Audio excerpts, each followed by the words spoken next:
Sema mzee wa kanisa, kesho asubuhi saa 12 tutakuwa na ile programu yetu maalum ya maombi. Tutakuwa tukiombea mambo yetu, biashara, mambo mbalimbali kama tulivyoelekezana. Itakuwa ni siku ya kesho asubuhi. Naomba tusimame. Roho Mtakatifu kiongozi amini, utushike mkono tulio wasa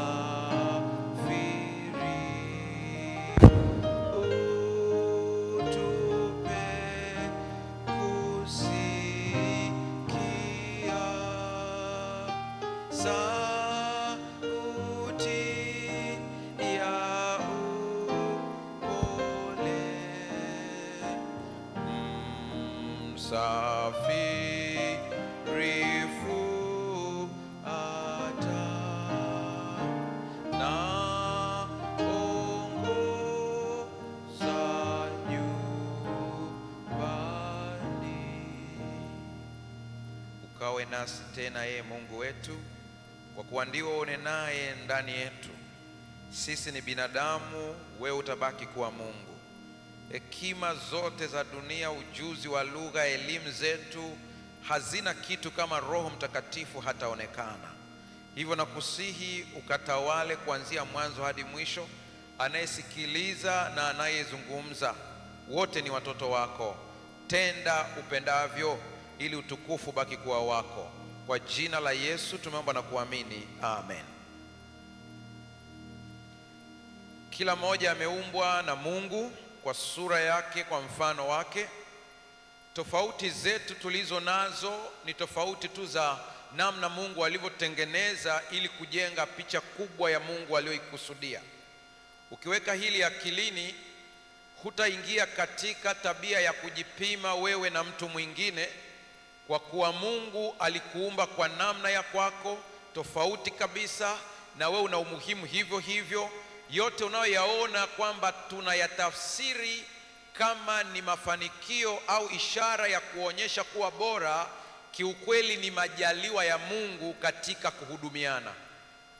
Haleluya, haleluya. Yote ni majaliwa ya Mungu katika kuhudumiana. Umepewa karama ya uimbaji, ni kwa ajili ya kuhudumia mtu mwingine. Umepewa karama ya kuhubiri, ni kwa ajili ya huduma.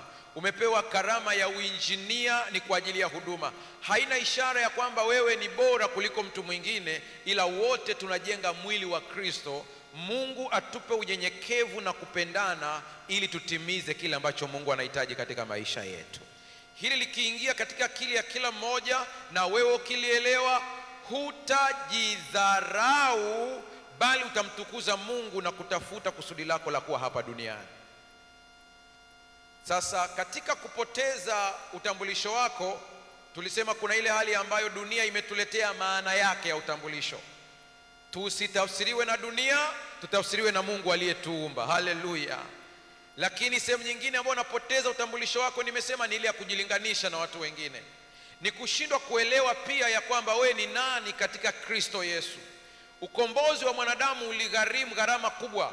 Uligharimu mwana wa Mungu kutoa uhai wake msalabani. Wewe ni wa thamani ya hali ya juu sana. Kwa kuumbwa na kukombolewa, inaonyesha ya kwamba wewe ni hali ya juu kuliko akili yako inaweza kufikiria. Niwakumbushe kidogo, wakati tunaangalia kitabu cha Waebrania wakati fulani kwenye mimbari hii, usifungue hii, naongea tu.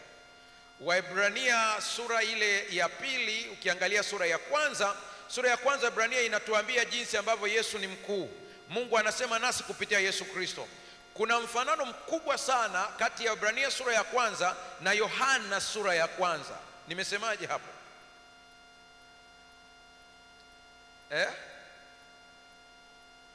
Kuna mfanano mkubwa sana. Yohana sura ya kwanza inasema hapo mwanzo kulikuwako neno, naye neno alikuwa Mungu. Vyote vilifanyika, wala pasipo yeye hakuna chochote kilichofanyika. Ndani yake ndimo ulimokuwa uzima, na huo uzima ulikuwa ni nuru ya watu.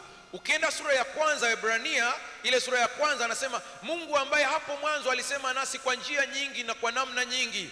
Anasema alisema nasi kupitia manabii, lakini mwisho wa siku hizi amesema kupitia mwanae ambaye kwa yeye aliufanya ulimwengu. Haleluya. Ukienda sura ya pili wa Waebrania hiyo hiyo, anaonyesha utofauti wa Yesu na malaika. Maana baadhi walimchukulia Yesu kama ni mmoja wapo tu wa malaika fulani.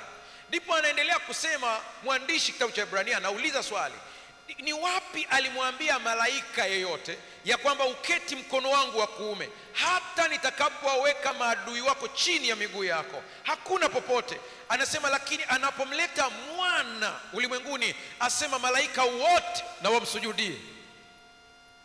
Kwa hiyo bosi ni nani hapo? Ongeeni kwa sauti. Bosi ni nani hapo? Ni Yesu.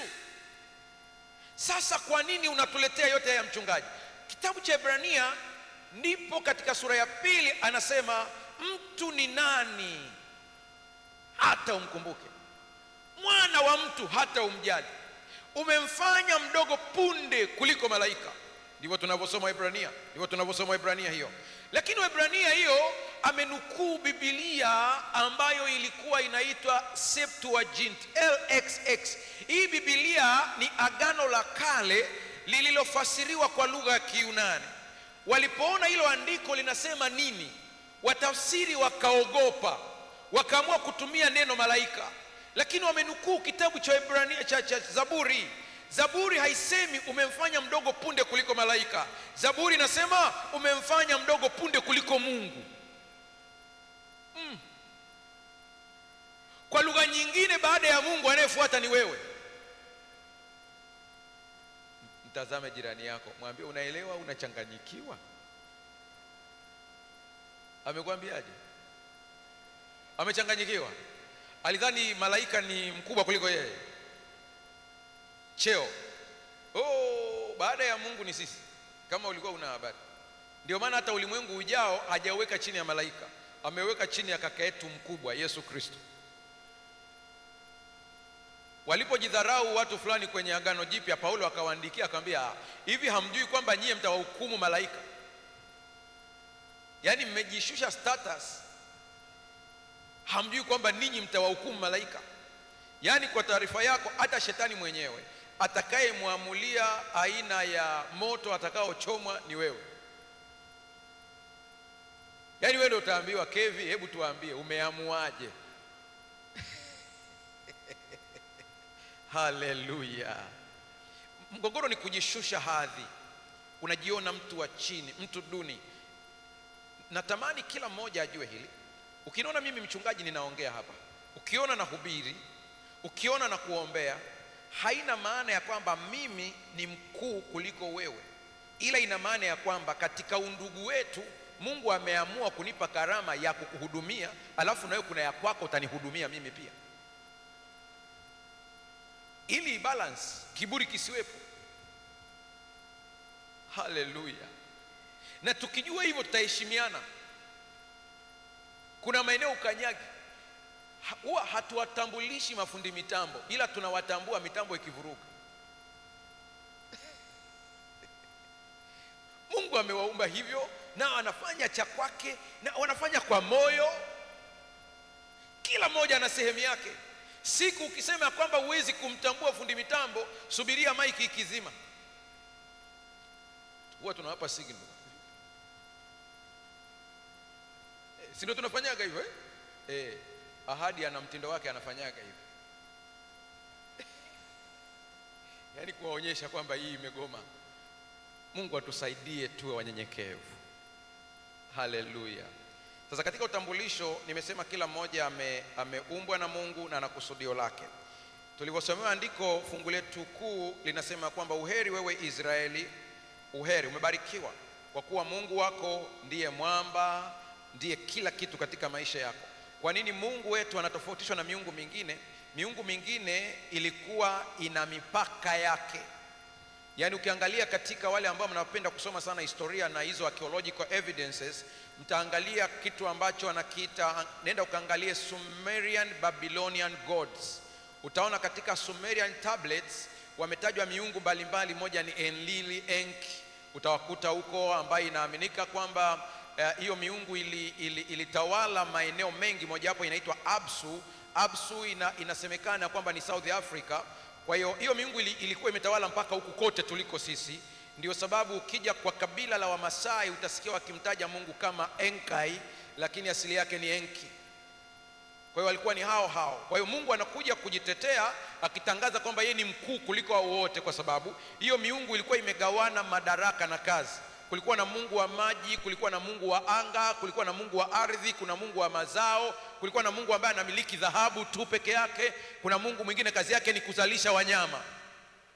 Ndio unapomsikia Mungu muumba wa mbingu na nchi anapokuja kuonyesha madaraka yake, anasema mimi ni Mungu na mimi, kabla yangu hakuweko Mungu na baada yangu hata kuwepo, na utukufu wangu sitampa mwingine.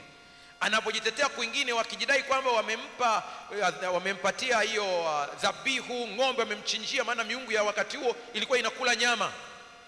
Mungu anakuja kujitetea, anasema nyie mmeanza kunifananisha na miungu mingine mkidhani ya kwamba mtanituliza kwa sadaka zenu. Anasema tazama, wanyama wote ni mali yangu. Wanapomtishia kwamba tutakuletea sadaka ya dhahabu, anasema hata dhahabu hiyo ni ya kwangu. Yaani kana kwamba anasema mtanipa nini, maana vyote ni vyangu. Ukijua hili utajua kwamba hata karama Mungu aliyokupa ni neema. Haleluya. Sasa inakuwaje anasema uheri Israeli? Kwani mimi ni Mwisraeli? Andika hii tu, utaisoma kwa muda wako. Andika. Warumi 9:6 anasema sikana kwamba neno la Mungu limetanguka, maana hawawi wote wa Israeli walio wa uzao wa Israeli. Yaani wewe ukiona andiko lolote, ahadi yoyote katika Biblia ambayo inahusu Israeli, ile ahadi ni ya kwako, sio kwa sababu una DNA ya Yakobo, ila ni kwa sababu umezaliwa mara ya pili kupitia Yesu Kristo, na ahadi ya Israeli yoyote ni ya kwako. Tena ngoja tufanye kitu cha maana hapa kidogo. Tuna marafiki zetu kutokea madhehebu mengine ambao leo umekuja jioni hii, ukuwepo wakati mwingine wowote, ila jioni hii ndio umekuja. Nyosha mkono. Wanaotoka Lutheran, Pentecost, wapi, ambaye jioni hii huenda ndio umefanikiwa kuja hapa. Nyosha mkono nione kama wapo. Na hujapata zawadi ya kitabu. Ulikuja mchana labda wakati ule, lakini hujapata zawadi ya kitabu. Nyosha pia mkono endapo wapo. Najua tuligawa wakati fulani, lakini kuna watu huko ambao mimi sioni, labda kuna watu mahali fulani. Kuna mtu amenyosha mkono? Wote walishapata. Haya, swali la kichokozi. Siku ya kwanza kabisa tulipoanza mikutano yetu, kichwa cha somo kilikuwa kinasema hivi: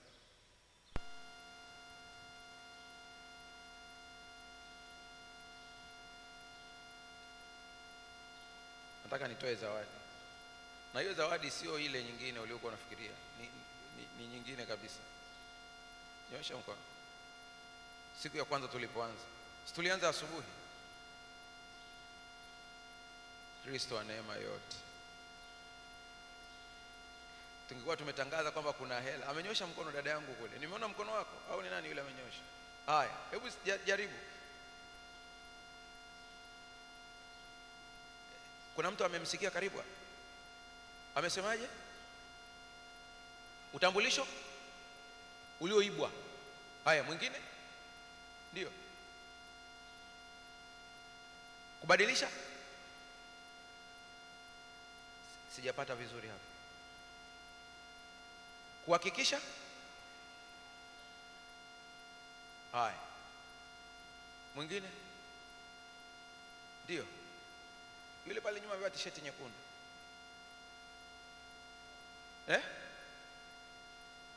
Kurejesha utambulisho wa mwisho sasa. Sasa hivi nawaruhusu muibie kwenye madaftari. Huyu hapa katikati hapa umefunga kitambaa cheusi kichwani.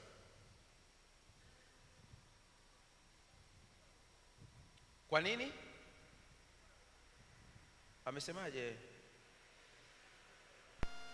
Kwa nini? Kwa nini shambulio la utambulisho? Ndio ilikuwa ya asubuhi. Haya, ibieni, angalieni notes. Mkishaangalia notes sasa, mmeziangalia? Haya, nani mwenye jibu sahihi? Ndio. Sijasikia vizuri. Asubuhi ile ya kwanza kabisa Jumatano. Wamekosa wote. Nani anasema mimi nimeshaibia? Ila ukiibia mama Kikuli.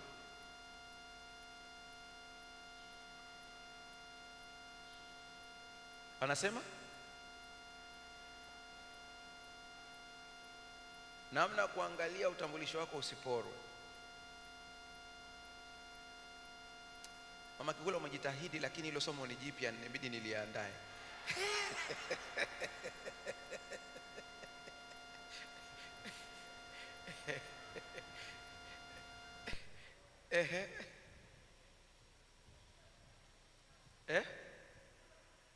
Jua utambulisho wako. Sasa mpaka niwafundishe kuibia. Unajua unaweza ukaenda hata kwenye YouTube ukascroll kule ukaona. Jamani, yule kule. Alafu nilikuwa nakutafuta siku fulani nadhani. Ni wewe? Hebu simama bwana. Haya, sema wewe unapokumbuka. Anasemaje? Amesemaje? Ameongea somo la Jumatano. Somo la Jumatano iliyopita Hope Channel. Ila kwa kuwa tu nilikutafuta wewe, nilivyosema ushuhuda wako juzi, nikaangaza macho sikukuona, na vile nimekuona basi nakupa zawadi ya kitabu cha ahadi za Mungu. Teddy kama kipo mpelekee. Huyu kijana nilimtolea ushuhuda wake siku fulani hapo chini. Nikaangaza macho na sikumuona. Lakini amefika yule pale. Na hapa na maushuhuda mengine pia yako mfukoni hapa. Muda ukiruhusu enda nitayasoma au nisisome kabisa. Lakini Mungu alimtendea mambo ya ajabu kabisa. Simama kidogo watu wakuone bwana. Huyu hapa ya ajabu kabisa. Mungu alimfungua ndani ya dakika chache sana. Haya. Katika wote walioongea, ni nani ambaye anasema fulani yeye amepata kidogo angalau? Katika wale wa kwanza wale. Ndio bwana, kuna ambaye unafahamu huenda alipata kidogo ulivyoibia? Hakuna. Haya. Kuna mtu anamenyosha mkono upande huu au ulikuwa unajikuna? Yule anasema sogea kidogo. Sifa kurejesha utambulisho wako. Ile siku ya kwanza kabisa asubuhi. Siku ya kwanza asubuhi mmesikia kurejesha? Mmemkubalia? Amepata, apewe kitabu cha ahadi za Mungu. Alafu na wewe kama nakufahamu. Yule pale. Huyu bwana, mbona leo mmeamua kujibu maswali wote? Huyu bwana naye Mungu alimtendea kituko huyu. Huyu hapa. Ni wewe, si ndio wewe? Cha ajabu sana. Siku akipata muda anaweza kakisema yeye mwenyewe kwa muda wake. Asante sana. Sasa sikiliza. Wewe ni Mwebrania. Kwa hiyo ukisoma hizo ahadi ujue kwamba wewe ni Mwisraeli. Warumi 9 fungu la 7 liandike hivi. Wala hawawi wote wana kwa kuwa wazao wa Ibrahimu, bali katika Isaka wazao wako wataitwa. Kwa usije ukasoma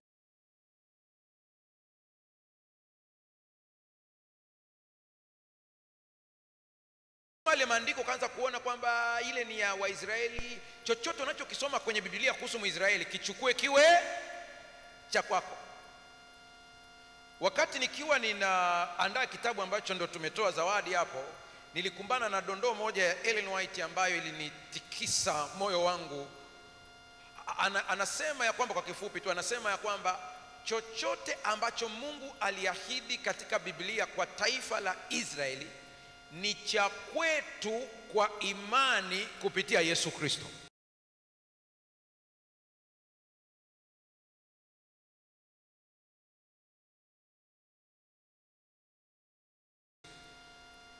Haleluya. Nikuchokoze kidogo tu hapa, alafu utaenda kutafuta mwenyewe vitu vya ziada. Kama uko kwenye biashara ambayo haina matokeo, yani unaona hasara, shamba ni hasara, ahadi ipo, nchi yako haitazaa mapooza. Haleluya. Kuna wale ambao unavuna lakini huvuni kwa kiwango kile ambacho kinatakiwa. Ukitazama jitihada uliotumia na unachokivuna hakiendi sawa sawa. Kuna ahadi ya Isaka, anasema alipopanda moja alivuna 100, na andiko limesema kupitia Isaka watu wote wataitwa. Kwa hiyo dai hiyo ahadi ya kwamba Bwana, nakwenda kupanda, nakwenda kufanya biashara, nitakapoweka moja nivune ngapi? 100. Na hiyo inawezekana kwa njia ya imani. Sasa utarejeshaje ule utambulisho wako? Namba moja, tambua kupotea kwa utambulisho. Nimesemaje? Niliomba kwamba kama inawezekana nikapata mtu mmoja ambaye anashika microphone, atakuwa ananisomea mafungu baadhi ambayo nitakuwa nataka nisomewe. Kwa hiyo kama kuna msomaji mzuri ambaye anatambuliwa hapo, basi aweze kunisaidia. Kama kuna mtu ambaye anaweza akapata microphone na Biblia yake akae mahali pazuri, aweze kunisaidia kusoma baadhi ya maandiko ambayo nahitaji niweze kusomewa hapa. Wale ambao mnaandika, ninaanza tena. Tambua kupotea kwa utambulisho wako. Tambua kupotea kwa utambulisho wako. Wakati wanaweka vizuri microphone, sikiliza maelezo haya.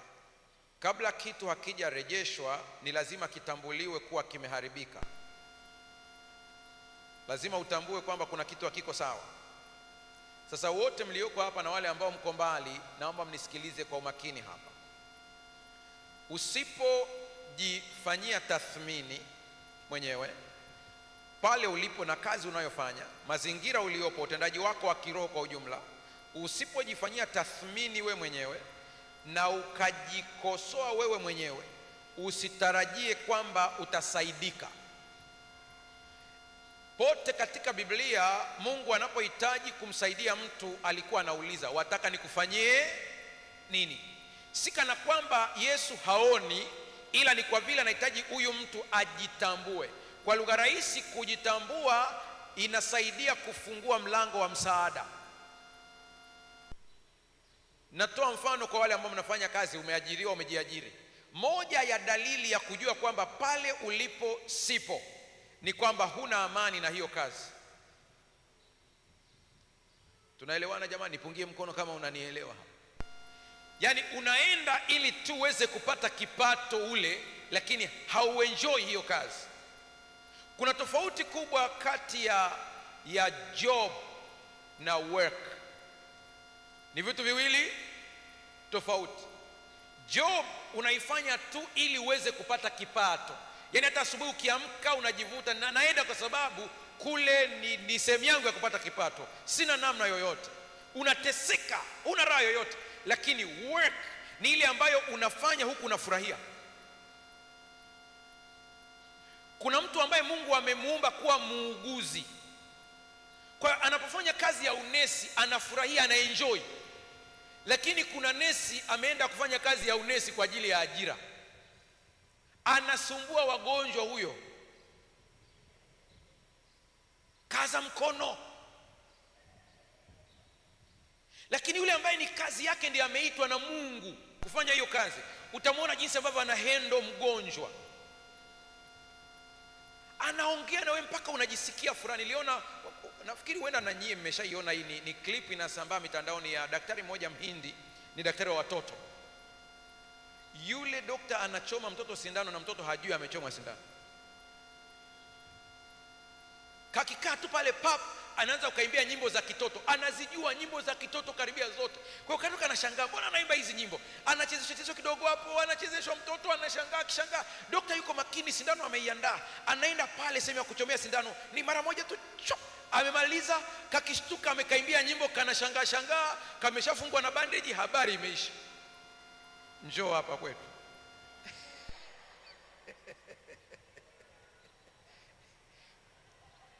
Mungu amekuita kufanya nini? Mwanzo 3:11. Mwanzo 3:11. Unaweza ukanisomea mwenye microphone? Mwanzo 3:11. Mwanzo 3:11.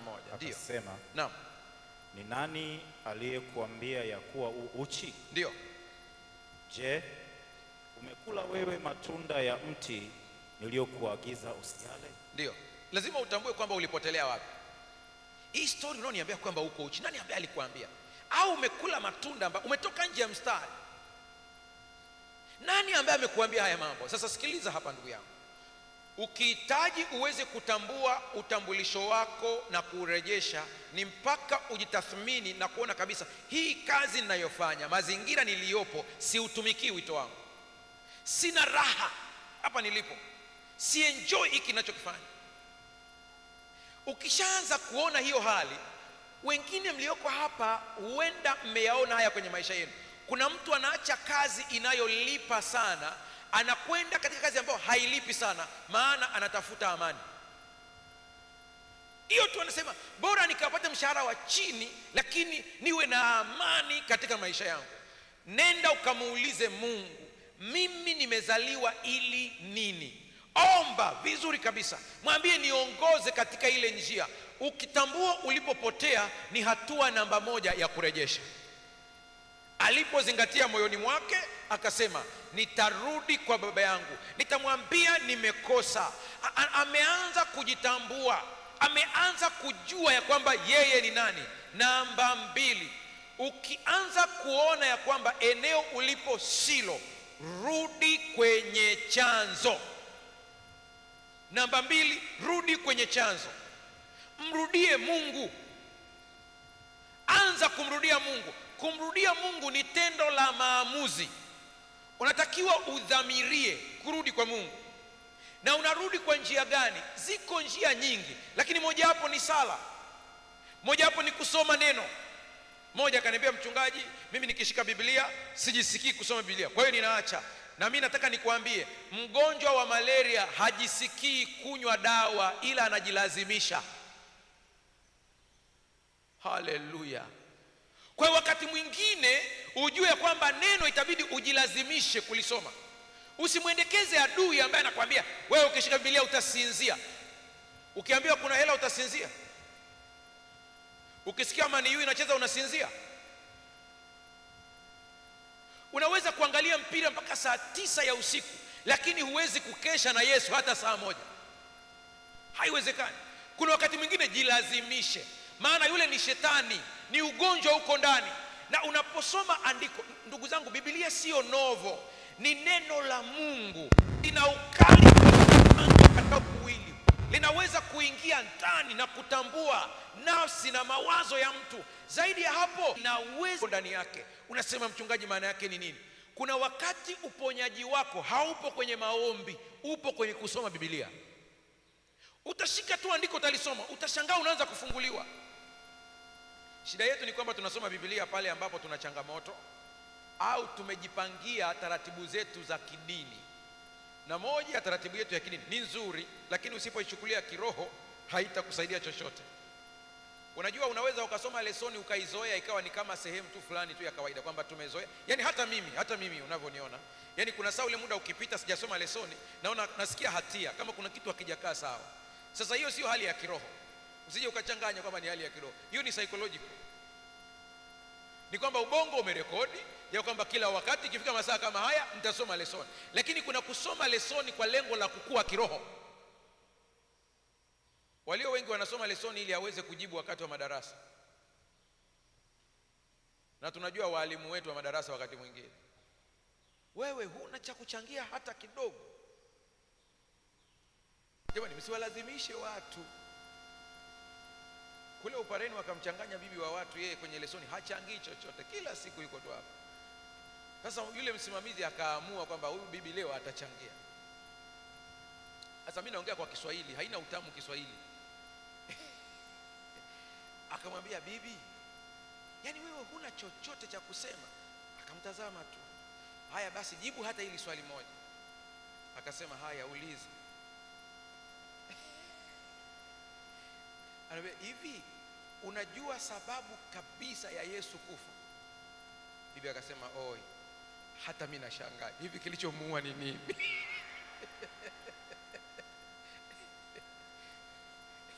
Usimlazimishe mtu.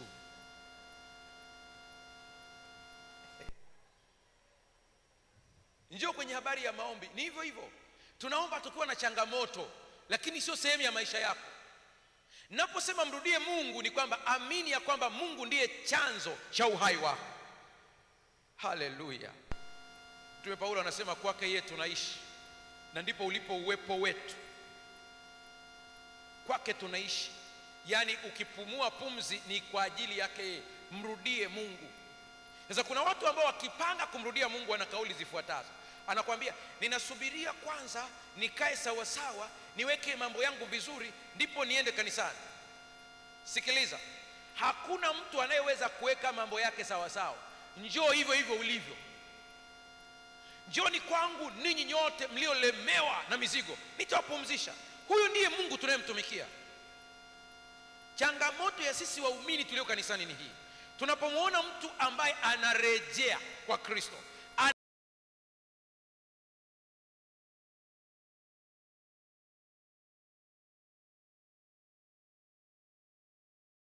anarudi, anaamua kumrudia Mungu wake, na uende wakati anakuja akiwa na alama bado za duniani, tunaanza kutazama alama kuliko kuangalia nia ya anayerejea. Umeongoka kweli? Anayepima uongofu ni Mungu. Haleluya. Wakati naendesha mkutano kule Mwanza, wakati ule wa ushindi hatimaye, ilikuwa ni ule wa Makfini kama sijakosea, nikakutana na rafiki yangu, niko mtaani, tumesoma naye, yuko Chakari, amelewa. Hata anapoongea naongea amelewa. Akaanza kuambia watu, huyu tumesoma naye, rafiki yangu. Wewe muongo bwana. Nilipoangalia ile sura kweli naifahamu, nikamwendea pale pale alipo, nikamkumbatia vizuri kabisa. Watu wanashangaa, kila mmoja imekuwa kwaje huyu. Tukakubaliana kwamba kesho aje kanisani, ilikuwa ni siku ya Ijumaa.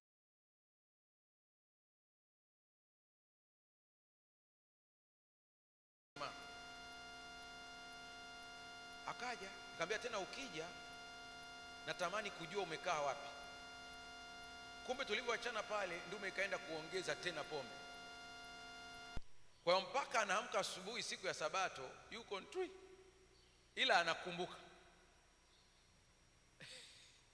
aliambiwa aje kanisani. Amekuja kanisani ananuka pombe. Na ni wa kweli kweli wale watu. Wanaambiwa wewe mbona umekuja? Sema Pastor Mbaga aliniambia nije, kwa mnipe siti. Vurugu mechi pale ikatokea, mtu akaja akaniambia bwana, kuna jamaa huko anakutaja taja, amesema huyo ni rafiki yangu, mwacheni tu akae. Baada ya ibada naenda kumuona, bado yuko kwenye zile hangover. Unamwona anavyoongea, hajakaa, hajatulia. Mungu alimtendea muujiza wa ajabu. Baada ya ule muda akaendelea kuhudhuria mkutano, pombe akaacha milele. Unasema mchungaji unamaanisha nini? Sikia hapa, Mungu atusaidie sana. Kuna watu ambao tunawahukumu wanaporejea, hatujui pambano lao, anayejua ni Mungu. Kazi yetu ni moja, ni kuwashika mkono na kuwapeleka kwa Kristo Yesu. Warejee, warudi. Umepoteza utambulisho wako, rudi. Kuna watu kabisa unamkuta ni smart, jamaa na akili, anafanya kazi vizuri kabisa, mhasibu mzuri, lakini unaambia huyu unapomwona hivi pombe zimemharibu. Hata kumfukuza kazi wanashindwa kwa sababu utendaji wake ni mzuri, shida tu ni pombe. Niwaambieni, tukiwaona watu kama hawa, waombeeni, maana adui anapoteza utambulisho wao. Siku akimrudia Mungu hata pombe ataacha. Tuendelee kuombea, rudi kwa Mungu. Isaya 43 fungu la kwanza. 43 Isaya fungu la kwanza. Utambulisho wa kweli hauwezi kurejeshwa bila kurudi kwa muumba wako. Dunia inatoa majina ya uongo na watu watakwambia majina ya kwao, lakini Mungu atakupatia jina la kweli.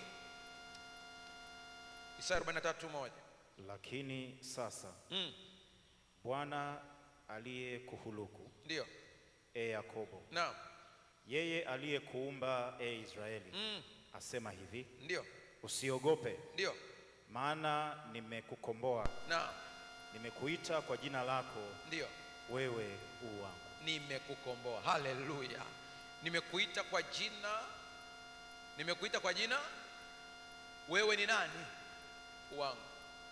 Katika maandiko kuna watu ambao wamenifundisha kuomba. Mmoja wapo ni Yabes. Ndiye pekee ambaye unakuta ametajwa kidogo lakini ana vitu vya nguvu. Alizaliwa kwenye familia ambayo ina changamoto. Wanazuoni wanahangaika kutafuta historia yake, hawaipati sawa sawa. Kwa hiyo amebakia tu kusema labda. Lakini Yabes ni mtu ambaye alitambua utambulisho wake na akaubadilisha. Ombi lake ukilisoma ni kama ombi lenye ubinafsi, limejaa ubinafsi. Lakini ukilitazama ni lugha ya mdomoni ilikuwa haiko sawa, lakini lugha ya rohoni ilikuwa sawa sawa. Haleluya. Kwanza jina lake Yabes maana yake ni machungu. Kama vile leo katika mitaa yetu ya Kiswahili, ndugu zangu wa Kongo na wapi, huenda wao hawana ya majina kule Kenya, hapa kwa Tanzania tunayo. Kuna watoto wanaitwa Tizo. Mmewahi kusikia?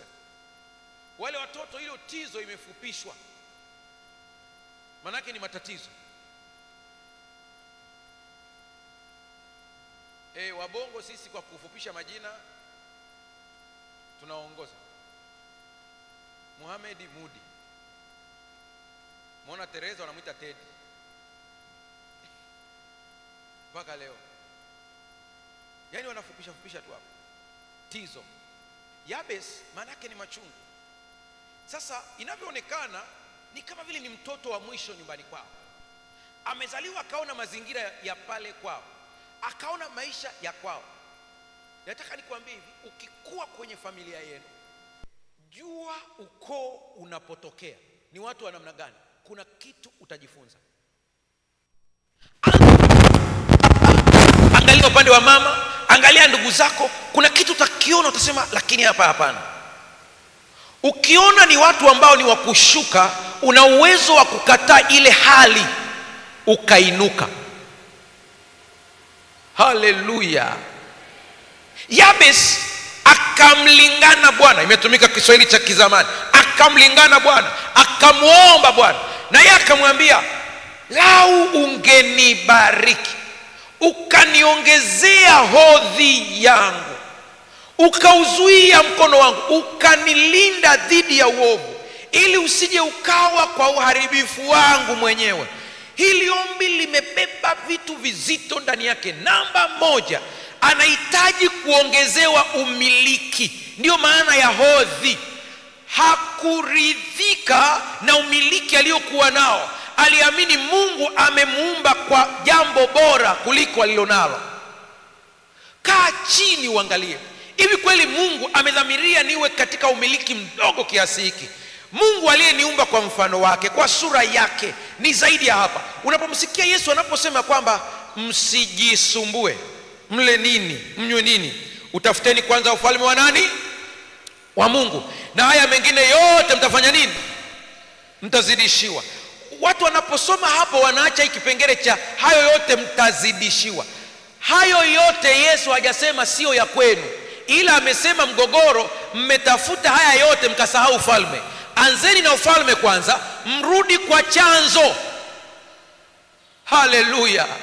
Ukirudi kwa chanzo, haya mengine yote utazidishiwa. Nasema hii tu kwa lengo la kufundishia, ni kwa lengo la kufundishia. Mshiriki wetu mmoja alikuwa anafanya kazi kwenye shirika binafsi, na bosi wao ni mtu mmoja mkubwa sana, wanalipwa vizuri. Lakini yule bosi alikuwa anawadhibiti sana watu ambao wanafanya maombi, wanakwenda kwenye ibada, hawaruhusiwi kwenda kwenye ibada. Yule bwana, kwa sababu yeye alikuwa kidogo kwa cheo yuko chini ya yule bosi, yeye alimruhusu anaenda ibada, lakini hana mamlaka ya kuingilia kati ya wengine waruhusiwe. Ikatokea siku moja kwenye makambi, akawashawishi wale wenzake, akamwambia andikeni barua mapema ya kuomba ruhusa, wakati wa makambi mruhusiwe kwenda. Ikitokea bosi amekataa, andikeni barua ya kukubali ya kwamba hizi siku zikatwe kwenye likizo. Kama vile alitamka, na ikawa barua zilipopelekwa, yule mkubwa akagoma. Wakaandika barua ya pili ya kwamba tunaomba hizi siku za ruhusa zikatwe kwenye likizo, tumeridhia ili tu tuhudhurie makambi. Yule bosi akakataa, akasema kuna majukumu nimewapangia, lazima mje myafanye yale majukumu, na yakatengenezwa majukumu kwa makusudi. Sasa mimi nilikuwa mgeni kwenye yale makambi ambao ndo wanayataja. Akaja huyu mshiriki wetu, kama watu wanavyokuja kuona wachungaji, huyu ambaye sasa yeye ndiye yuko chini ya yule bosi. Mwanaume alishindwa kuongea, ile ameanza kuongea akalia. Nikamuuliza kwa nini unalia? Anasema mchungaji, namuuliza Mungu, kwa nini Mungu asiwapatie watu wanaomheshimu hiki cheo ili pawe na uhuru wa ibada? Nikamwambia cheo gani? Ndipo ananipa kisa chote. Nikamwambia wewe unatamani nani apewe? Hakujitaja yeye, akasema kuna bwana mmoja namuona yuko hapo, yeye huyo mtu ni mcha Mungu kweli kweli, nadhani huyo apewe, anasali KKT. Kaambia leta jina tumuombe. Tukamuombea. Mimi nikaondoka zangu, sijui kilichoendelea. Kumbe huko nyuma Mungu amejibu maombi, yule MKKT akapandishwa cheo. Hasa alipopandishwa huyu bwana akamfuata, akamwambia bwana tuliomba. Kwa hiyo ukiona watu ambao wanakuomba ruhusa kwenda kwenye ibada, uwaache. Yule bwana akawa mwaminifu kwa muda. Watu wakiomba ruhusa anawaruhusu. Kufika katikati naye roho ya ibilisi ikamuingia. Sasa mimi nakutana na huyu mwingine takriban miezi kama 4 imepita. Miezi 4. Nimekuja hapa Bunju kwenye ile fundraising siku ya uamsho ambayo tulifanya pale. Tunakutana naye tena pale. Anakuja anambia pastor, Bwana alitusikia. Yule bwana akapanda akawa mwaminifu kwa muda, lakini amegeuka. Watu wanapitia hali ngumu sana. Na hivi ninavyoongea na wewe, nipo kwenye tishio ya kwamba na mimi natakiwa kuondolewa pale, maana naonekana kama na mobilize watu. Nikamuuliza, umemobilize watu kwa ajili ya kumwangusha mkubwa wako? Anasema hapana, kwa ajili ya ibada. Sasa unasemaje? Anasema pastor, tugeuze maombi. Tuyageuzeje? Anasema mimi nataka hii nafasi. Nikamwambia na wewe usije ukageuka. Sasa huwa nikitoa hizi shuhuda natoa tahadhari. Si mara zote Mungu anatenda kazi kwa staili hiyo. Kwa usije ukakariri. Tukafanya maombi pale Bunju, akawa analeta na yeye karatasi yake, anaweka. Tunamaliza yale maombi ya pale Bunju siku ya Sabato. Jioni ametafuta tuonane, imeshindikana. Akapenyeza karatasi kwa mzee wa kanisa akaniletea. Anaambia pastor, Mungu amejibu kwa uchungu mkubwa, laiti tusingeliomba.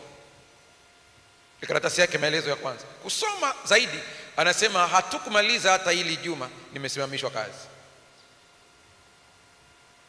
Sikuweza kumpata tena. Hadi juzi ninakuja Kigamboni Kibada, ndipo anakuja kwenye zile siku za maombi pale. Tunatoka tu kwenye gari, ananifuata pale, anasema mchungaji, Mungu anisamehe. Nikamwambia kusamehe na nini? Anasema nilikwambia nimesimamishwa kazi. Ndio. Amekuja mkubwa wa shirika, ameangalia kesi ilivyoendeshwa, anasema nimeonewa, na amemuondoa yule, na wamekaa kwenye kikao chao, mimi ndio nashikilia ile nafasi.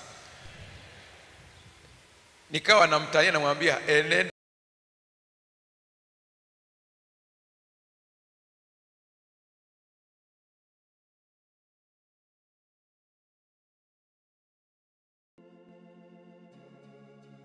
zako, usitende dhambi tena.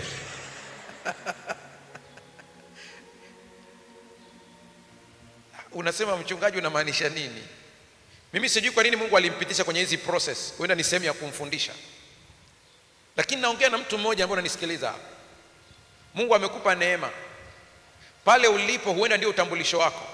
Lakini Mungu akiona unatumia utambulisho vibaya, anaweza akaitoa nafasi yako akampa mtu mwingine. Ukisikia mtu anakuomba ruhusa ya kwenda kwenye ibada, tengeneza mazingira huyo mtu aende kwenye ibada. Kuna baadhi ya mabosi mnakaa kwenye hizo nafasi kwa sababu ya watu walioko chini yenu wanaowaombea. Hata una habari. Kuna mishale mingi umepita hapo. Mungu atusaidie sana. Kumbuka hili na uzingatie kabisa. Rudi katika chanzo ambaye ni Mungu wetu. Mungu ndiye aliyekuumba. Rudi kwake, mrudie Mungu kwa ibada, mrudie Mungu kwa maombi, mrudie Mungu kwa kuimba nyimbo, mrudie Mungu kwa matendo mema. Nenda tu saa nyingine ukasaidie maskini, usema nimeamua kumrudia Mungu. Namba 3, tubu kwa kukubali uongo. Nimesemaje hapo? Ndio. Kuna wakati adui alikuletea tafsiri zake, akakwambia wewe ni duni, wewe hutaweza, wewe umeshindwa, wewe hufai, wewe ni mwenye dhambi, Mungu anakuchukia, na ukakubali uongo wa adui. Hiyo ni dhambi. Tubu kwanza. Mwambie Mungu, nisamehe, nilikubali ujinga wa adui, uongo wake, na nikaukiri katika maisha yangu. Nisamehe, nahitaji kuanza upya. Warumi 12 fungu la 2. Warumi 12 fungu la 2. Lakini wakati anaisoma niongezee hili. Baadhi ya maanguko ambayo tunayapata ni matokeo ya kumkosea Mungu. Ndio maana toba ni muhimu. Toba ni muhimu sana. Mimi nasema kwamba mtu ambaye hatubu ni dalili ya kwamba haoni makosa yake. Na katika makosa yetu kuna makosa ambayo tumetenda kwa kujua na mengine kuto kujua, lakini tumemkosea Mungu. Katika zile sheria za asili kuna saa tulijitamkia maneno mabaya kwa sababu ya kutokujua kwamba zinafanya kazi. Ukaanza kujitamkia tu. Kwa mfano ile ambayo unakuta mtu ana biashara yake, unamuuliza, vipi mnaendeleaje? Anasema tumejishikiza. Malaika wanasema tusije tukaleta mbaraka permanent, maana amejishikiza. Hayuko sawa sawa. Bwana vipi, tunakupongeza sana, Mungu amekubariki, umekuwa na nyumba. Anakuambia ni kibanda changu. Mwisho malaika anasema basi tusimuongezee baraka, yupo kwenye kibanda. Una kazi, Mungu amekupatia baraka ya kazi, umeajiriwa. Unauliza, Bwana vipi, unafanyia kazi wapi siku hizi? Kuna kibarua hapo, lakini umesaini mkataba. Kuna kibarua unasaini mkataba. Jifunze kutamka na kushukuru kwa kile ambacho Mungu amekupatia. Amen. Ni kidogo kwa macho ya watu, lakini ni kikubwa kwa macho ya Mungu. Amen. Kabla hujasoma ile andiko, niwakumbusheni, hamjawahi kuona driver anamuendesha bosi, mlinzi wa getini anakuja kuwa na mafanikio kuliko bosi wake? Hujawahi kuona? Wewe hujawahi kuona mtu anastaafu na hajajenga nyumba, hana pa kwenda na amestaafu? Huyu mlinzi ambaye ni wa kawaida kabisa ana vyumba 2, 3, 4. Angalia kwenye kusomesha, wamesomesha watoto wao. Sikia, sio pesa itakayokufanya ufanikiwe, ila ni baraka ya Mungu ndani ya pesa inayokufanikisha. Mungu akiweka mkono wake kwa kitu, utaona jinsi ambavyo unaenda. Nikisema tumrudie Mungu, ninamaanisha tumrudie Mungu aliye chanzo. Mmewahi kugundua kwamba nyumba ikihamwa huwa inaanguka? Jiulize, siku zote watu, ila siku watu wameondoka tu, pap, nyumba inaanguka. Uwepo wako kuna nguvu ya kiungu inalinda. Haleluya. Soma lile andiko sasa, ndugu yangu hapa. Warumi 12:2. Kumbuka ni kutubu, kukubali ulikosea. Ndio. Warumi 12:2. Naam. Wala msifuatishe namna ya dunia hii. Ndio. Bali mgeuzwe kwa kufanywa upya nia zenu. Kwa kufanywa upya nia zenu. Yes. Kwa kufanywa upya nia zenu, mpate kujua hakika mapenzi ya Mungu yaliyo mema. Ndio. Ya kumpendeza. Ndio.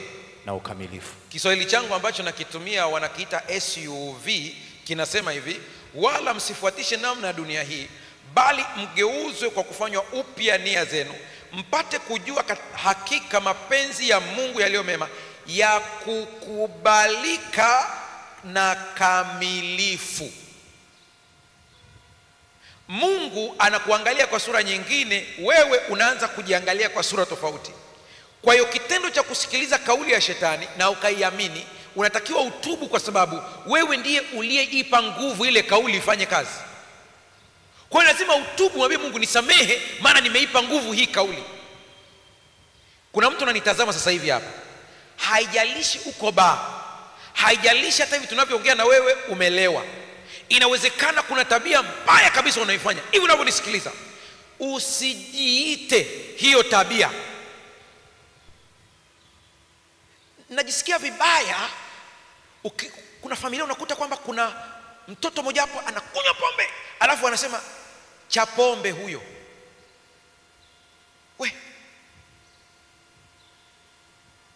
Mungu atusaidie sana. Tubu, usikubali uongo wa adui. Namba 4, pokea neno la Mungu juu yako. Hili ni neno la kinabii, na hii nitaielezea vizuri ili tukiingia kwenye maombi ukaikubali hii. Pokea neno la Mungu juu yako. Pokea neno la Mungu juu yako. Ukishaandika hiyo unitazame. Usijiite kwa jina la dhambi unayoitenda, ikatae. Aliyezaliwa na Mungu huushinda ulimwengu. Haleluya. Hiyo iweke akilini mwako. Usijiite kwa dhambi yoyote, usijiite kwa udhaifu wowote, haijalishi umekukamata kiasi gani. Usikubali kujiita hivyo. Yabesi aliitwa machungu, alikataa, akasema mimi unibariki. Kuanzia leo anza kujiita jina ambalo Mungu ndiye anayekuita hivyo. Utaanza kuona hata ile tabia ambayo imekushinda inaanza kupotea hatua kwa hatua, inaondoka hatua kwa hatua. Iwe ni sigara, hatua kwa hatua itapotea tu. Wewe anza kujiita mimi ni haki ya Mungu katika Kristo Yesu.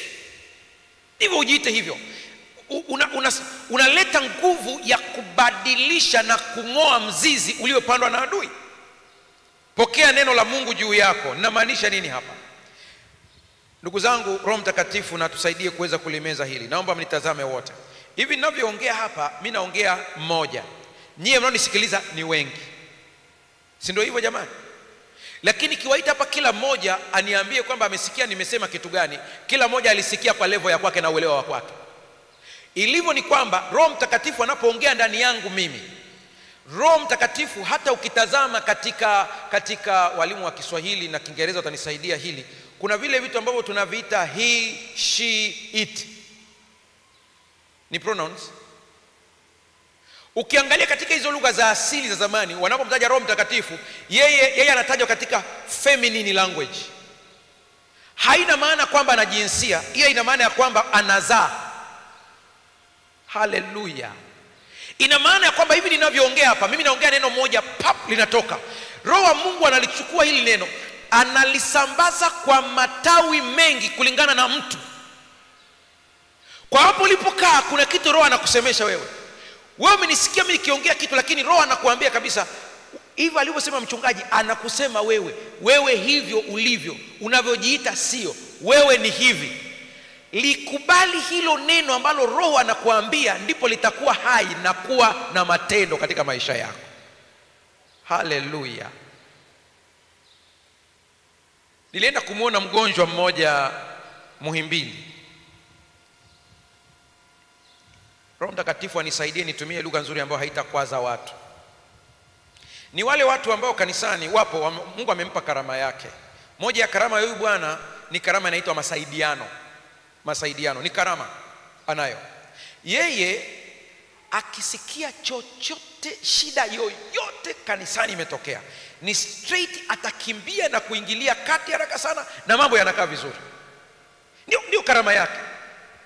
Matangazo akitoka hapa tunachangia makambi sijui nini, anasikiliza watu wanachangia, wakimaliza utamkuta anazunguka huko, anaenda anamfuata mchungaji au mzee wa kanisa. Mpaka sasa hivi zimefika kiasi gani?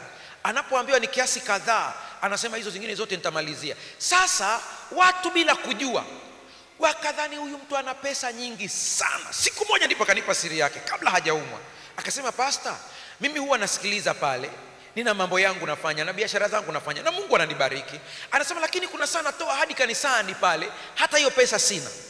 Na anasema kuna siku ilitokea, nimeahidi kulisha wanakwaya kabisa. Saa imefika, anasema biashara zimevurugika, sina chochote. Anasema nilichofanya, nilijiuliza maswali. Hivi mimi nikiwa na changamoto kwenye biashara, kuna mzigo unaingia, huwa nafanyaje? Naenda benki kukopa. Anasema nilienda benki kukopa milioni 6 ili waimbaji wahudumiwe wakati wa makambi. Alinishangaza sana. Kwa mimi nikamjua hivyo, na ni mtu ambaye ametulia, hana makuu. Sasa akawa ameumwa, yuko Muhimbili. Hali ni mbaya. Mdogo wake akanipigia simu, anasema, "Pastor, kaka anaanza kuaga watu." Neema ya Mungu nakatiza pale, nikafika kumwona, nikamuuliza, ndugu yangu imekuwaje? Anasema, pastor, naona muda wangu umefanya nini? Umefika. Nikamwambia, uliongea na nani? Aliyekuambia? Anasema, dalili. Nikamwambia, uliwahi kufa ukarudi? Kwa hiyo unajua dalili. Asema, hii hali ni nzito kabisa. Nikawafukuza watu wote, nikabaki na yeye tu peke yake mle ndani. Nikamwambia, nataka uniambie cha moyoni kabisa, bila unafiki wowote, bila woga, tamaa yako ya ndani ni nini? Unataka uondoke au ubaki? Ananiambia, pastor, kwa kweli natamani kubaki. Lakini sasa hospitali wamesema kupona kwangu ni kudogo sana, na wameniandikia operation tarehe fulani, na chances za kupona nasikia kwamba kwa hili tatizo langu ni kama asilimia ndogo mno. Na wamesema labda niende India, lakini pia biashara nao zimeleta shida, siko vizuri, itakuwaje? Alipoongea vile akaanza kutoa machozi, na mimi ni binadamu kama wewe, japokuwa mimi ni mchungaji. Huruma ya kibinadamu ikaniingia, nikajizuia kweli kweli kwa nguvu zangu zote, nikajikuta hapo katikati imeisha. Na kwa sababu kuna maneno alikuwa anaongea huko analia, watoto wake ni wadogo, bado wadogo. Anasema, mchungaji, ni kweli nimeanza kuwagaaga watu na kuambia, lakini bado nawaza wale watoto. Nikamwambia, basi tumwambie Yesu jambo. Tukafanya maombi pale kwa imani. Nikamwambia, mimi ninaondoka, narudi Dodoma, sitakuwa na wewe hapa. Huenda nikazidiwa na kazi hata nisikupigie simu, usije ukadhani kwamba labda nimekupotezea. Ila nakusihi, kila asubuhi muombe Mungu msamaha kwa kukubali uongo wa adui ya kwamba unakufa, maana hutakiwi kuondoka, unahitajika bado. Haleluya. Nikamchomekea tu haraka, anamwambia, kwanza pale kanisani kwenu ndio wanaezeka. Ambia, pasa kwani mimi wakuwezeka? Nikamwambia, nani ajuae, huenda Bwana atakushushia. Ila kila asubuhi sema, mimi ninaishi, sio nita. Haleluya. Ukiamka useme mimi ninaishi. Wazo likija tu, shetani amechukua kigoda na kwambia utakufa, utakufa. Acha kuanza kuagaaga. Ni kweli kifo kipo, lakini bado mimi ninaishi, mimi ninaishi, mimi ninaishi, mimi nina afya njema, mimi nina afya njema.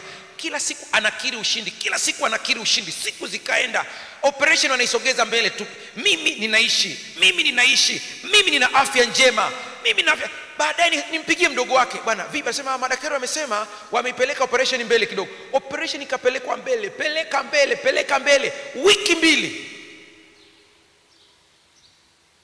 Baadaye wakaja, nadhani kuna wakati mlisikia, walikuja ma specialist fulani kutoka India, wakaja kusaidia watu hapo Muhimbili hapo. Wakaja wale wataalamu. Yule mtaalamu mmoja anakuja anambia, kuna mgonjwa yuko hapa, tumeogopa atakumgusa. Yule mtaalamu akaangalia, akasoma kwanza ile ripoti yote iliyopita, akaenda kumtazama mgonjwa, akaambia tufanye vipimo tena. Vipimo vinafanyika, anamwambia, kwanza cha ajabu, ugonjwa umepungua kiasi kwamba hii sehemu iliyosalia hatuna haja ya kufanya upasuaji, kuna dawa unapewa ukatumie.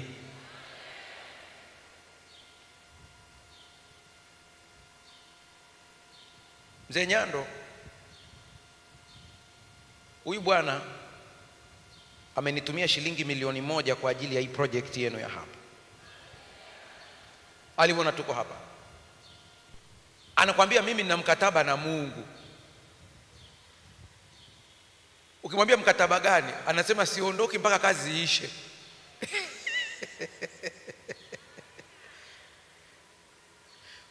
Kwa hiyo mchungaji, unahitaji kusema nini hapa? Nahitaji kusema, anza kubadilisha unachojiongelesha. Umetokea familia gani? Achana na hizo story. Wewe ni uzao mteule. Hata hapo kuna saa nikiona watu, unamsikia mtu anavyokusimulia, mpaka mwingine namkatisha, anamwambia mpaka dakika hii umeendelea kumpa adui nguvu, maana unachosimulia ni matatizo. Ikawa nikafanywa hivi, baada ya hapa ikatoka hivi, baada ya hapa nikaumia. Unampa shetani story za alivyokuumiza, unampa kichwa. Nenda straight, tumwambie Yesu nini. Mwisho wa kunukuu. Bartholomayo anasema macho yangu yapate kuona. Namba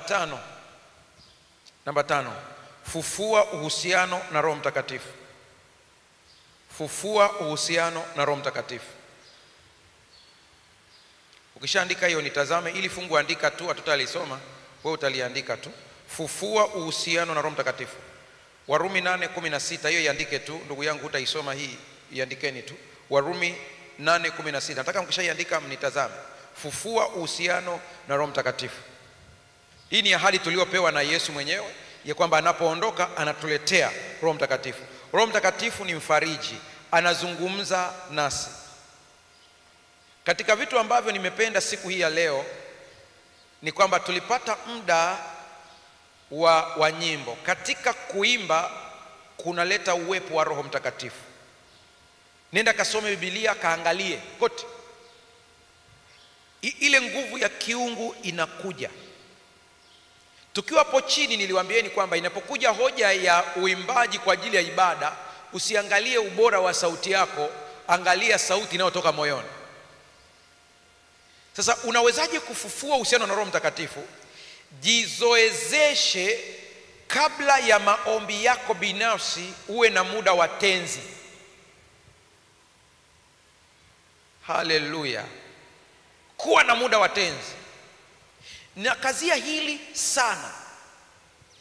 Nyimbo ni sehemu ya kutengeneza mazingira ya uwepo wa Roho Mtakatifu.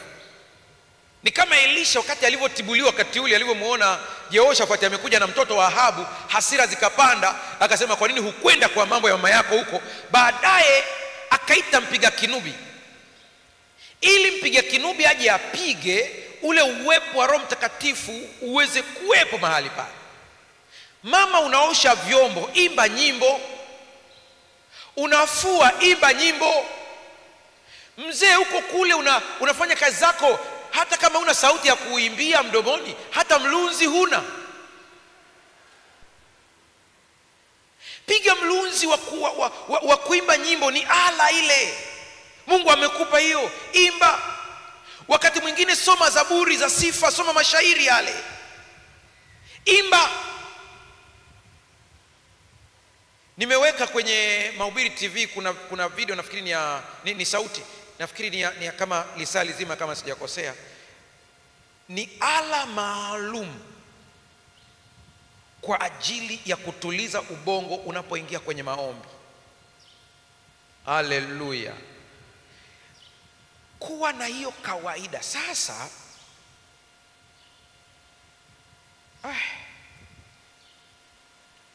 tunamuomba Mungu kwa jina la Yesu Kristo kwa msaada wa Roho Mtakatifu.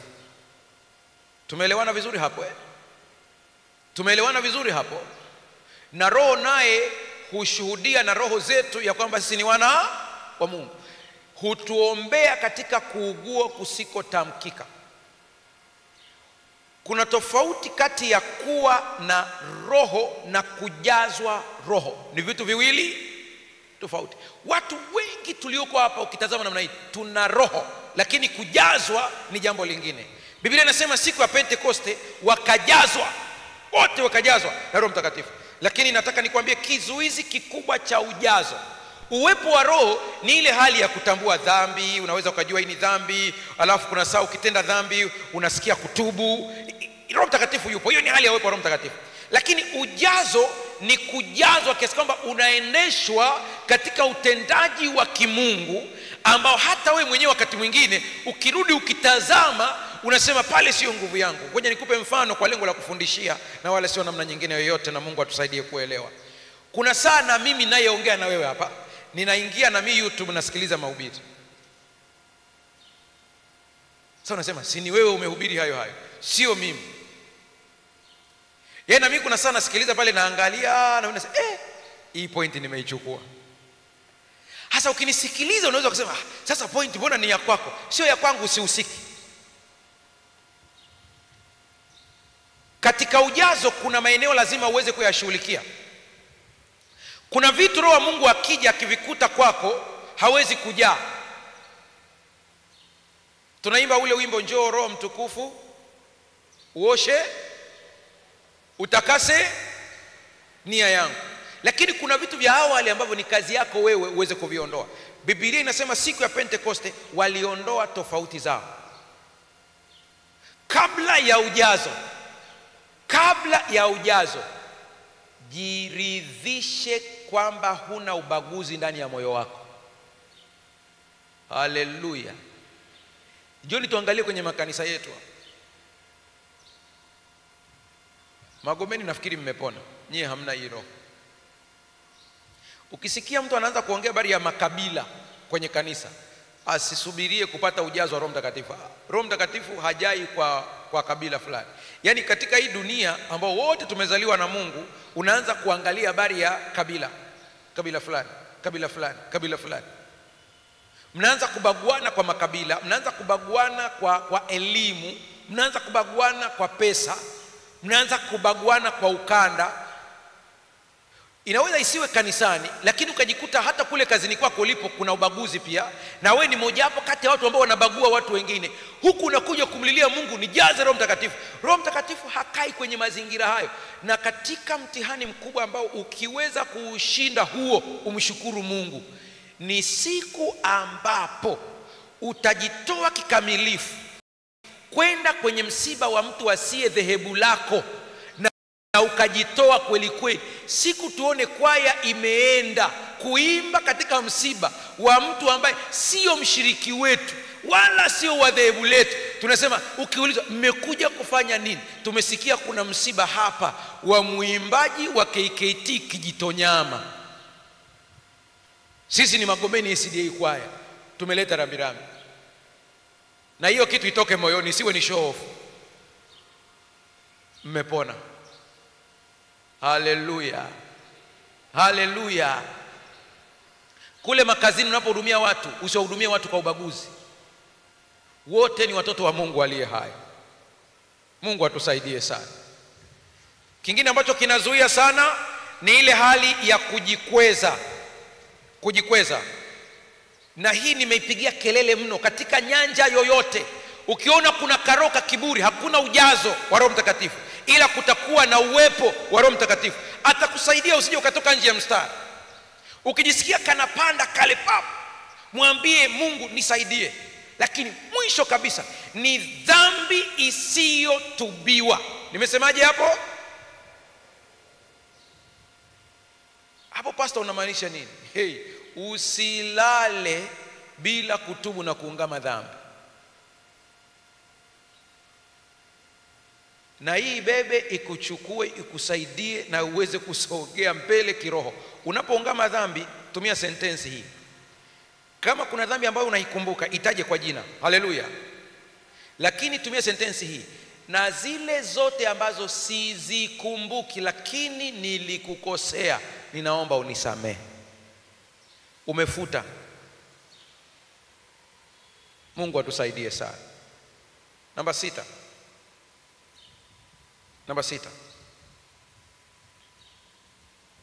Ili kurejesha utambulisho wako vizuri, hatua namba 6, jiunge na kikundi sahihi cha kiroho. Nimesemaje? Ndio, nitaielezea hii vizuri. Ukisoma Mithali 27:17 anasema, chuma hunoa chuma, ndivyo mtu aonavyo uso wa rafiki yake, au noavyo uso wa rafiki yake. Chuma hunoa chuma. Sasa tusikilizane hapa. Kuna maombi ambayo unaweza ukafanya wewe mwenyewe na mambo yakaenda, wala hakuna shida. Yapo. Lakini kuna mzigo mwingine unaweza ukawa ni mzito zaidi kwako, lakini ukihusisha watu wengine kwenye grupu, unashangaa ya kwamba ule mzigo unaondoka. Maana kuna nguvu ya kiroho ya mtu zaidi ya mmoja. Tunafanyaje hapa? Sio kila kikundi cha maombi cha kujiunga. Sikiliza Roho Mtakatifu anakuambia nini, hiyo izingatie. Ukipata amani kwenye kikundi fulani, jiunge na kile kikundi. hapo kanisani. Mimi napendelea sana madarasa yale ya shule ya Sabato. Vile vikosi vile, vitumieni vile vikosi viwe ni sehemu ya kuombeana.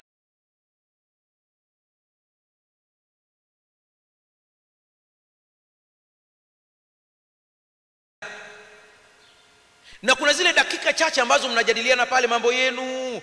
Kile kikosi kiende zaidi ya siku ile. Jipangieni ratiba chini ya yule mkuu wa kikosi wenu ya katikati ya wiki, hata kuamshana usiku saa fulani, ambapo mnasema leo tutaamka muda fulani, kikosi chetu cha watu 8, cha watu 6, tunaombeana na kila mmoja analeta hoja zake. Undeni hata group lenu la WhatsApp la wale watu wachache. Asa mgogoro uko hapa. Vikundi kama hivi vikianza, mnaanza kuingiza watu wengi, vinafika mpaka watu 20. Havitaki kuwa na watu wengi hivi kundi. Mwisho ni watu 8. Mnaposhea matatizo yenu ya kuombea, usiongee details za shida. Acha kuongea kwa kina. Kama ni issue ya ndoa, kuna watu wako pale, ukisema jamani mimi mniombee ndoa yangu, wanaanza kukuchunguza. Kikundi hicho, mko pale kanisani tu na mume wako na mke wako, mnaingia ndio unamkumbuka yule aliyesema kwenye group tuombee ndoa yake. Sasa hao hapo ndio wanaingia. Kumbe msiwaone hivi kuna changamoto. Hasa unasema pasa tufanyeje? Ni rahisi namna hii. Badala ya kueleza details, ni kweli unapitia changamoto ya ndoa, unapitia changamoto ya uchumi, usiwaambie umepata hasara, siku kuna mtu amefanya hivi, unasimulia story zote. Roho wa Mungu anasoma moyo. Waambie jamani mimi leo na jambo moja tu, ombeeni familia yangu kwa ujumla. Hiyo sentence imetosha. Acha kuombea, sema ombeeni uchumi wangu kwa ujumla. Unaposimulia kuna mzigo umekwama huko China, kampuni sio inaitwa ni, hizo details zote za nini? Ni kweli nyinyi ni wana maombi, ni kundi mmeamua kuombeana, lakini ujue tunatofautiana vifua. Haleluya. Tafuta kikundi cha kiroho. Wakati mwingine kuna mzigo unaopitia, kitendo cha kuambia wenzako tu mniombe, ile nguvu ambayo inakukandamiza, minyororo inakatika. Haleluya. Nikupe mfano wa Yesu mwenyewe, mwana wa Mungu. Saa ilipofikia ya mwisho kabisa, anapambana kuokoa mtu, alihitaji maombi ya watu wa ziada. Bahati mbaya sana alikosa. Kila kienda kuomba anatamani apate mtu mwingine, maana anajua kwamba muunganiko ule una nguvu, anatafuta mtu mwingine. Akarudi tena, jamaa zake wa karibu Petro, Yakobo na Yohana, akarudi anawaambia mmeshindwa kukesha nami angalau saa moja. Niwaambieni kuna ndugu zetu humu ndani wanapitia mazito, wanatamani kushikwa mikono kwa maombi.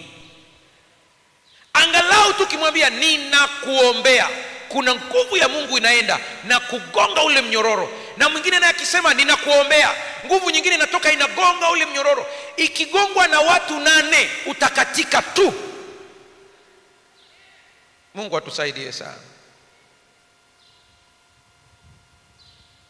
Namba 7 ambao ndio ya mwisho ili tuingie kwenye maombi. Tembea katika kusudi. Tembea katika kusudi. Utasoma Isaya 61 fungu la 1 mpaka la 3. Tembea katika kusudi. Mimi na paraphrase tu kwa sababu ya muda. Roho ya Bwana juu yangu kwa sababu Bwana amenitia mafuta ni wahubiri wanyenyekevu habari njema, kuwaweka huru waliofungwa na mengine mengi, lakini kuwapa taji ya uzuri badala ya majivu. Hiyo ndio nilikuwa nimeitamani sana. Taji ya uzuri badala ya majivu. Ile sehemu ambayo Mungu unasikia amekuita utembee hapo, anza kuifanyia mazoezi. Nataka nitoe huu mfano wa mwisho, wewe utauweka katika staili ya kwako na kwa lugha ya kwako. Nimekutana na binti moja, ni muuguzi, ni takriban kama miaka 5 hivi iliyopita. Ni muuguzi, nimepitia hapo hospitalini kwa ajili ya kutibiwa. Yeye ndiye akapewa kunihudumia. Sasa baada ya kunihudumia natoka, kanambia mchungaji, naweza nikaongea na wewe neno moja? Nikamwambia ninakuruhusu. Anasema mimi unavyoniona hapa ni muuguzi, lakini target yangu ilikuwa niwe daktari. Hiyo ilikuwa target. Hasa hapo katikati hapo kuna changamoto za kifamilia zikatokea, nikashindwa kusoma, nikawa mara narudi nyuma, mara inatokea, mambo mengi yalitokea hapo. Kwa hiyo ili angalau kumsaidia mama kimaisha, nikaamua ya kwamba angalau nikasome uuguzi ili nianze kuingiza kipato nisaidie familia. Lakini lengo langu ni kuwa daktari. Nikamwambia bado hiyo nia ipo? Anasema ipo, huo ndio wito wangu mimi. Nikamwambia muombe Bwana, amini, songa mbele. Nakumbuka ni binadamu, kila mmoja ana changamoto binafsi. Akaniambia pastor, inawezekana ukanitafutia wafadhili? Mwenyewe nikawaza moyoni, ninawatoa wapi? Nikamwambia tuombe tu, Mungu atafungua njia. Nimeshangaa na kutana naye TUCASA Dodoma, yuko mwaka wa mwisho wa udaktari, na nimemwomba kwamba siku moja tutengeneze kipindi kwenye television asimulie jinsi alivyofika. Lakini kwa kifupi, alitoka hapo akaanza kusoma ile level ya kawaida. Madaktari nyewe mnajua, mimi sijui level zenu, lakini akaanza ile ya kawaida kabisa, akapanda taratibu taratibu taratibu mpaka sasa hivi anamalizia mwishoni kabisa. Nyie mnajua wenyewe. Ingekuwa ni huko kwenye theology ningesema certificate. Sasa sijui na nyie mna cheti. Madaktari mpo? Mnajua nyie wenyewe. Maana yangu ni nini? Unapoamua kwamba sasa umeingia kwenye kurejesha, tembea katika kusudi la kwa imani. Anza kutembelea vyumba vya madaktari. Na wewe unaangalia hapa. Tena saa nyingine ukitoka jiite. Anza kuuliza vyuo. Anza kujaza fomu. Mgogoro wako ni kwamba unawaza ada. Dunia na vyote vijazavyo ni mali ya nani? Ya Bwana. Usianze kuweka vikwazo. Kuna mtu ananitazama hapa, akili yako yote unawaza kwamba mimi ni mtu wa kwenda kule China kukusanya mzigo, kwenda India kukusanya mzigo. Lakini ukianza kuwaza hicho kitu tu, akili inakwambia huna mtaji wa kutosha, huna connection. Sasa na mimi nakuuliza, una passport ile ya karatasi? Pastor, ya karatasi itakupeleka? Naomba tusimame.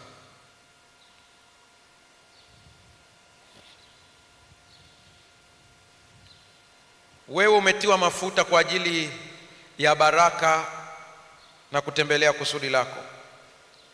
Shetani hushambulia utambulisho kwa sababu anajua kuwa utambulisho huamua hatima. Lakini Mungu kupitia neno lake na roho wake anakuita urudi nyumbani kwa yule aliyekuumba. Haleluya.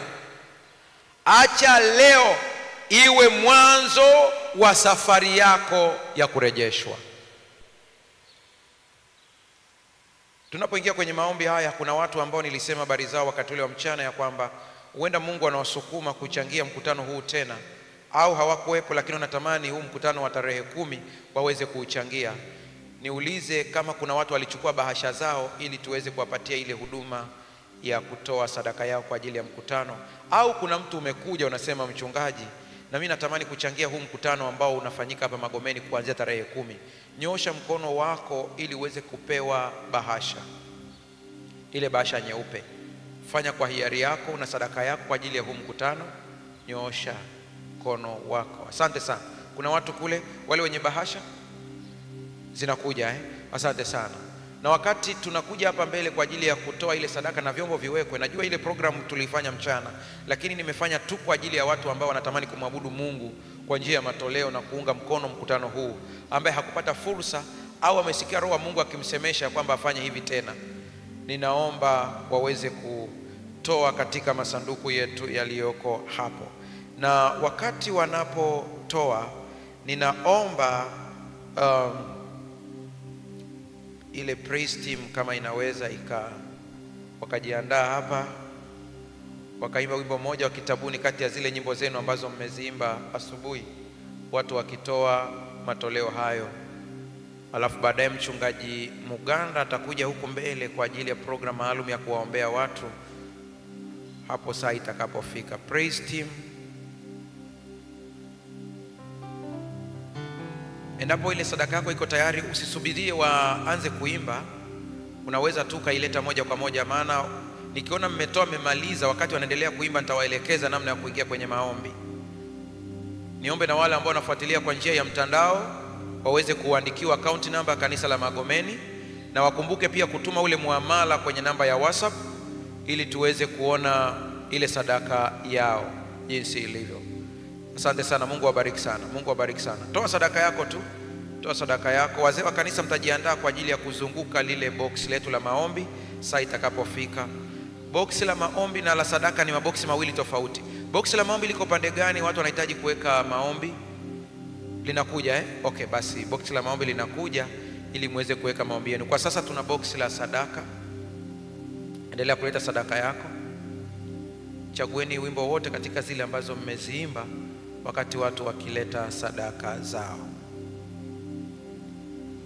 Leta sadaka yako. Unahitaji karatasi kwa ajili ya kuandika maombi? Nyosha pia mkono wako mahali ulipo ili uweze kupewa karatasi. Wale wahudumu naomba tuweze kuwahudumia. Kuna watu ambao wanahitaji kuandika maombi yao, tuwapatie karatasi kwa haraka. Muda ni mdogo sana, tunahitaji tukimbizane na huo muda. Waimbaji, muda wote mkiwa tayari, endeleeni tu. Kama unahitaji karatasi, nyosha mkono. Asante, nimeona kuna watu kule wengi wanahitaji karatasi. Yule ambaye anatoa karatasi yuko wapi? Mhudumu wa karatasi.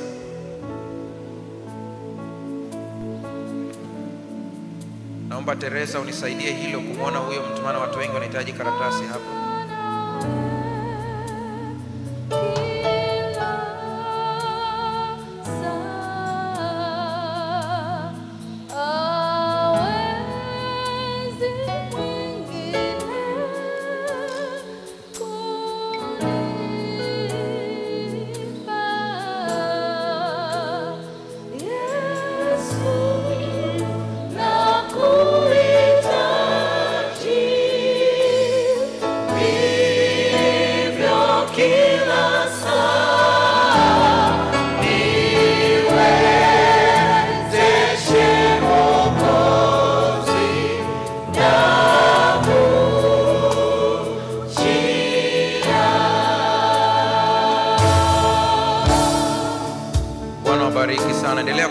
Endelea kutoa. Wale ambao wanatoa sadaka ilete, wale ambao wanapeleka maombi tuongeze spini kidogo. Yale maombi andika mafupi.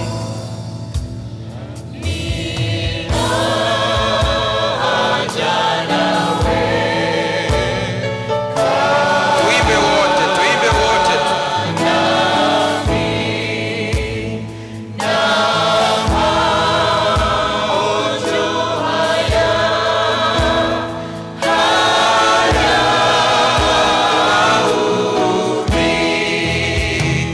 Yesu, nakuhitaji.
awabariki. Praise team, Bwana awabariki sana.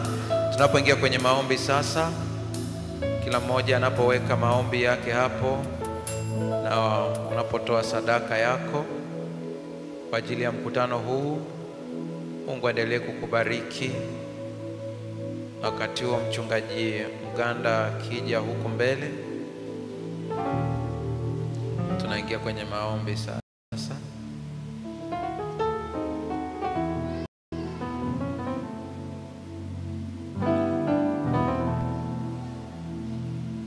Tuongeze spidi kidogo. Nina haja nawe, mweza yote, mweza yote, ni wako kabisa, siku zote. Yesu nakuhitaji, vivyo kila saa niwezeshe Mwokozi, nakujia. Ndiye Yesu nakuhitaji, Yesu nakuhitaji.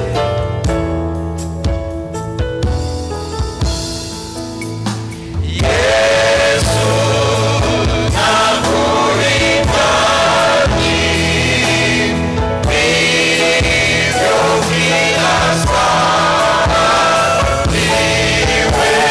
niwezeshe Mwokozi, nakujia.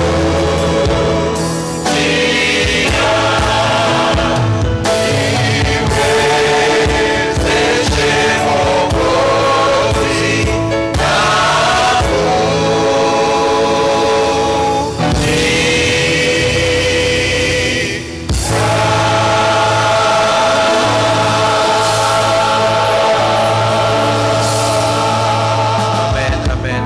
Amen. Tunapoingia kwenye maombi sasa, tafuta nafasi sahihi kwako kupiga magoti. Kama hutaweza kupiga magoti, kaa, usifungwe na position.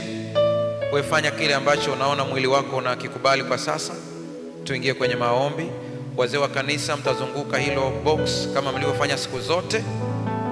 Fanyeni kama siku ile mlivyofanya, mkiwa mnaomba, mkiwaombea watu. Mchungaji Mganda ataomba kwa ajili ya yote yaliyowekwa katika boksi hilo, alafu mimi nitaomba kwa ajili ya watu wote walioshiriki kusapoti mkutano huu. Ninampa nafasi mchungaji aombe sasa.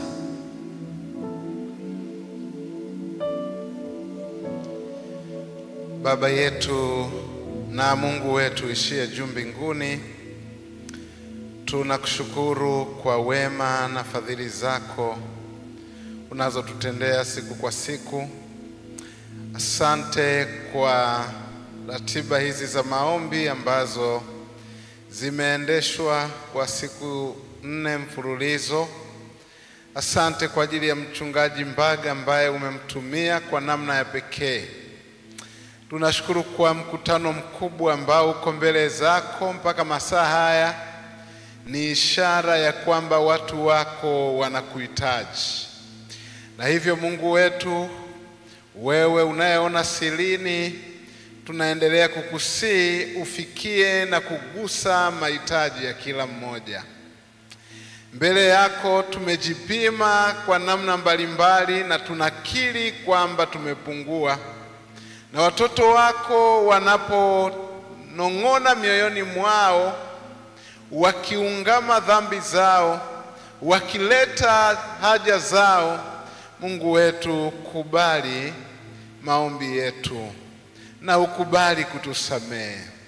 Utusamehe uzembe wetu, uvivu, kukata tamaa, kukubali kushindwa. Ni maneno na mawazo ambayo yamekuwa yakijirudia rudia katika mioyo yetu na hata katika ndimi zetu. lakini neno lako linatuthibitishia kwamba wakati wote umetuhakikishia ushindi. Na hata ikitokea tunaingia katika mazingira magumu na ya hatari, Baba, wewe unaweza kuruhusu tupite katika mazingira hayo, na utatupitisha katika namna ya ushindi kwa sababu umeruhusu. Lakini Baba, katika namna ya kawaida ya kibinadamu, tuko mbele zako, tunaomba utuongezee imani. Tufundishe kukutegemea, kukuheshimu na kukubali kwamba wewe uko mbele yetu. Watoto wako wameleta haja zao katika maboksi yale. Tunakusihi Mungu wetu, wewe ambaye ulisoma hata kabla hawajaandika, wapatie imani kwamba umewatendea. Wewe unajua kwamba wanatamani kuwa na ushuhuda. Watu wametoka maeneo mbalimbali kwa ajili ya kusikia neno lako. Tunakusihi, baada ya kusubiri wenda kwa muda mfupi au mrefu sana, wewe ambaye hauchelewi wala hauwahi, hebu wapatie watoto wako kwa kadiri ya muda uliokusudia, kila mmoja kwa kile ambacho amekitaja mtendee. Lakini Baba, kwa namna ya pekee tunashukuru kwa ajili ya makusanyo ambayo watoto wako wametoa jioni hii. Tunaomba ukawabariki na kuwazidishia pale walipotoa kwa ajili yako. Katika yote Mungu wetu, tusaidie kuishi kwa ajili yako, na yote tunayoyatenda tujue kwamba ni kwa sababu wewe umeruhusu tutende, na tunatenda kwa utukufu wa jina lako. Tupatie nafasi ya kuyafurahia haya maisha mafupi uliyotupatia. Lakini tutayafurahiaje? Tusaidie kuona namna unavyotenda maajabu katika maisha yetu. Tukumbushe kwamba hata sasa ni wewe ndiye uliyetusaidia. Hakuna ambacho tunaweza tukakisema kwamba hiki ni cha kawaida, ila katika namna zote umetupigania. Sasa tusaidie kusema asante, kwa sababu tunaamini kwamba yale tuliyoyaomba umetupatia. Kupitia neno la mtumishi wako ulilompatia, limetuamsha na kutuongeza nguvu. Tusaidie kwenda nyumbani tukiwa wenye furaha. Mtumishi wako ataendelea kuomba, pokea maombi yetu na ukayakubali kwa jina la Yesu, amen. Baba, kuna wenzetu wanaangalia kwa njia ya television, nao wameshindwa kuandika kama tulivyoandika sisi, lakini wao wameandika katika mioyo yao. Naomba ukapate kuwagusa.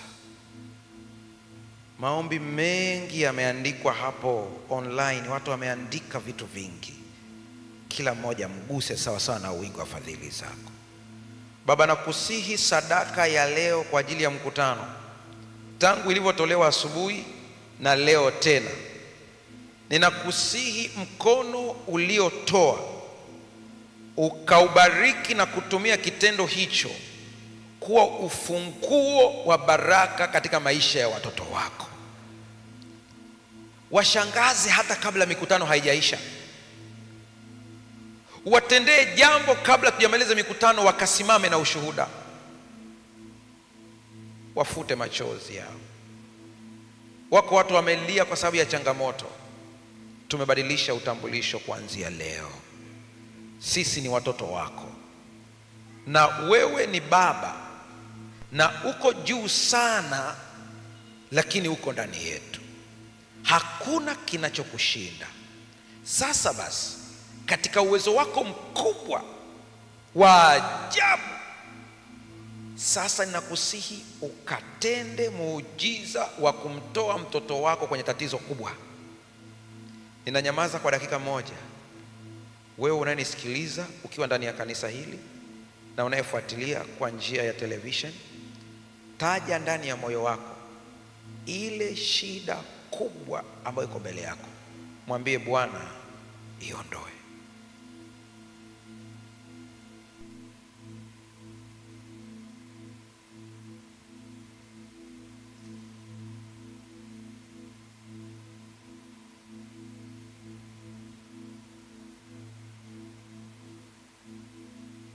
Endelea kuomba ndani ya moyo wako. Wazee wa kanisa nao wanaendelea kuomba pale.